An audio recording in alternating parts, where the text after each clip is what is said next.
A sea of the darkest green, stretching unbroken from coast to coast. The continental north is dominated by this, the last great wilderness of Earth. Only 6 tree families vie for contention here, making it amongst the least biodiverse of all biomes. And yet its global significance is underpinned by 1/3 of all tree numbers, including 2/3 of all conifers globally being found here. 1/5 of the biomass of the entire planet, the boreal forest is gigantic, seemingly endless, and forbidding. Pray that you have warm clothing and a knowledgeable guide, for you have stepped into the taiga.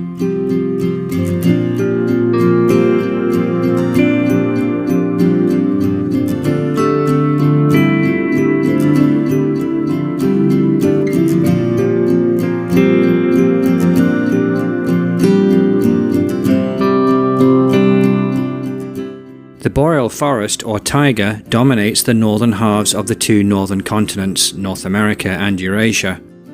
Consisting almost exclusively of coniferous forest, it is one of only 2 biomes so dominated by a single class of plant species, the other being grasslands.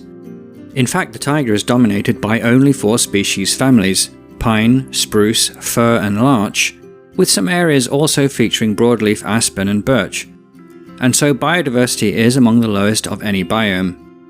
The word taiga comes to us from Russian, which is no surprise considering that large country has most of the world's fraction of this biome.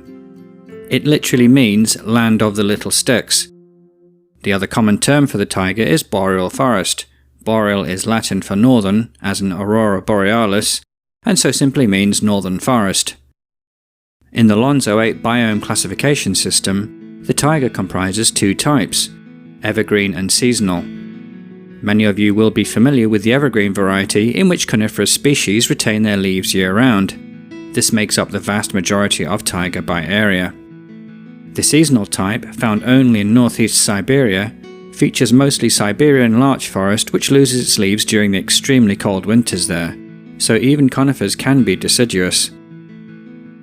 The relationship between climate and biome is very close, as this comparison shows.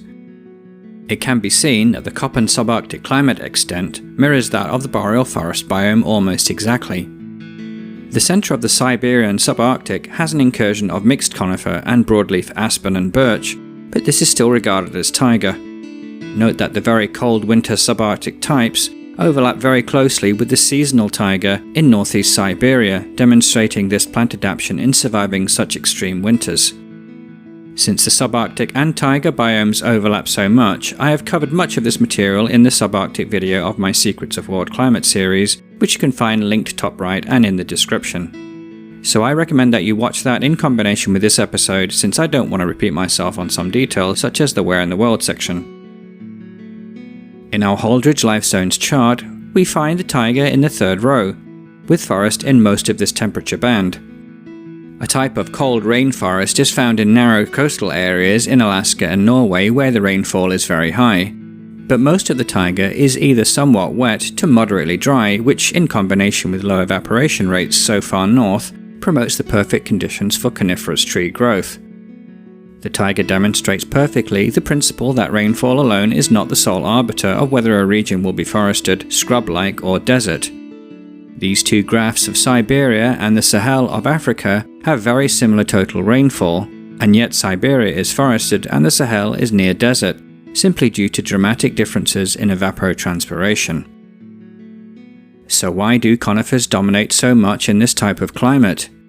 It is simply that they are just better cold adapted than broadleafs, having evolved much earlier in Earth's history and consequently more experienced in surviving fluctuations in climate as the Earth swung from ice age to hothouse many times in its history.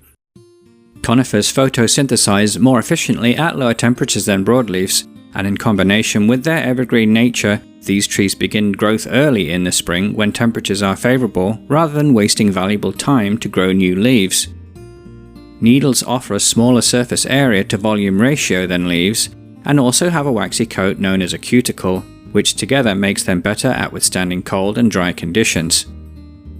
And as we know from Christmas trees, most conifers are cone-shaped, which has a number of advantages in the subarctic climate.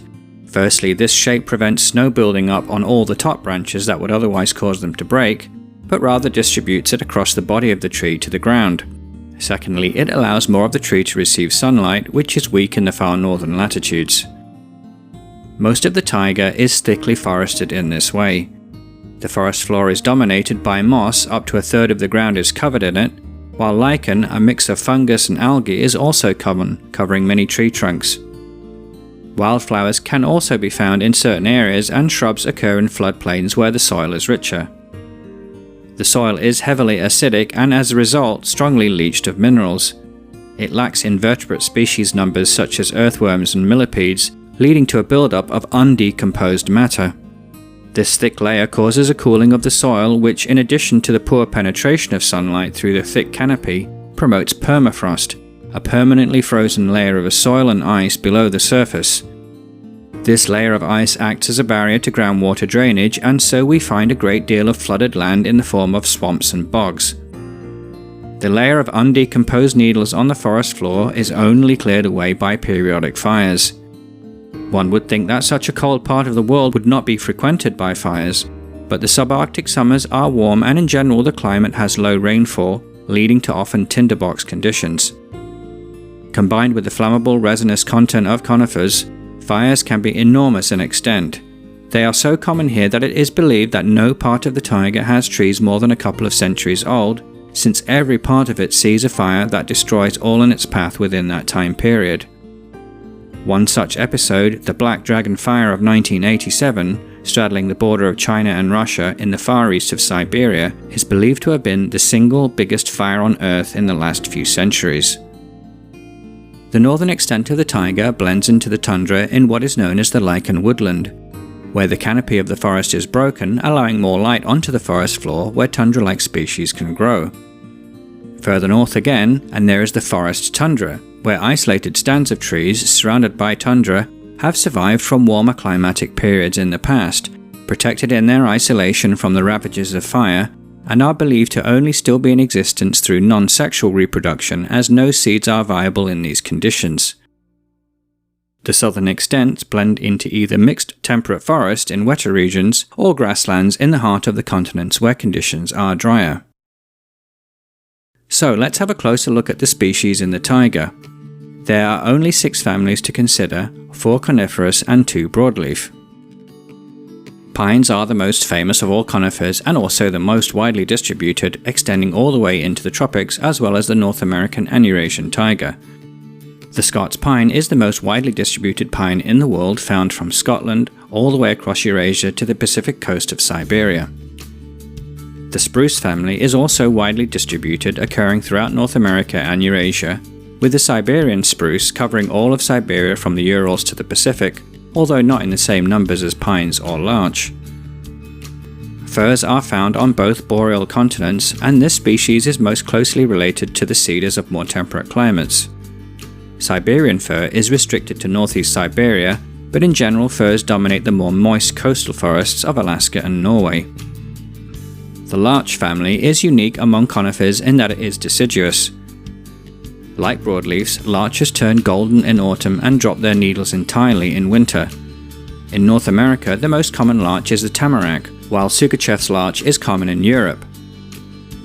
Siberia as a whole is larch-dominated, and the extreme cold winter subarctic regions of Yakutia and Sakha provinces in northeast Siberia are exclusively populated by Siberian larches, the hardiest of all conifers, and this is why this region receives the specific sub-biome designation of boreal seasonal forest. The 2 hardiest broadleaf species families are also found in the taiga. Birches with their distinctive silver bark can be found mixing with conifers throughout Canada and northern Eurasia. Aspens, a species within the poplar family that light up the autumn with fiery colour, are found in most southerly regions of the Eurasian taiga as well as upland parts of the Rocky Mountains of North America. In terms of fauna, the taiga is host to many large mammals such as moose, reindeer, caribou and wolves. In fact, the mammals in general here are larger than in more temperate regions, since having a larger body allows for better heat retention to survive the harsh winters.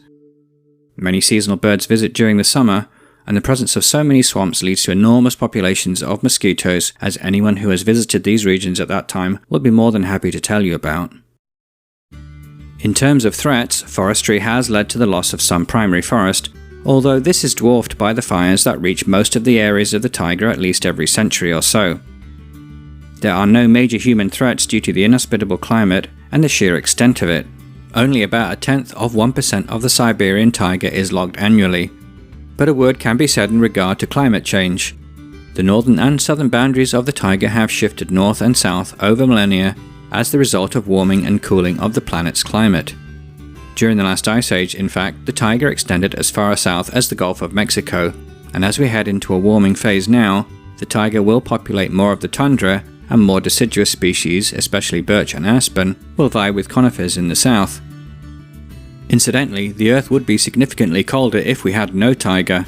This is because the boreal forest is the darkest of all biomes, and this leads to more absorption of solar radiation, especially during winter, which would otherwise be white snow, reflecting heat back into space. And that is the taiga. I think I managed to get away with no mentions of any tigers either. Oh no. If you enjoyed this episode, please like and share this video, and let me know your thoughts in the comments. Don't forget to subscribe so you don't miss future episodes.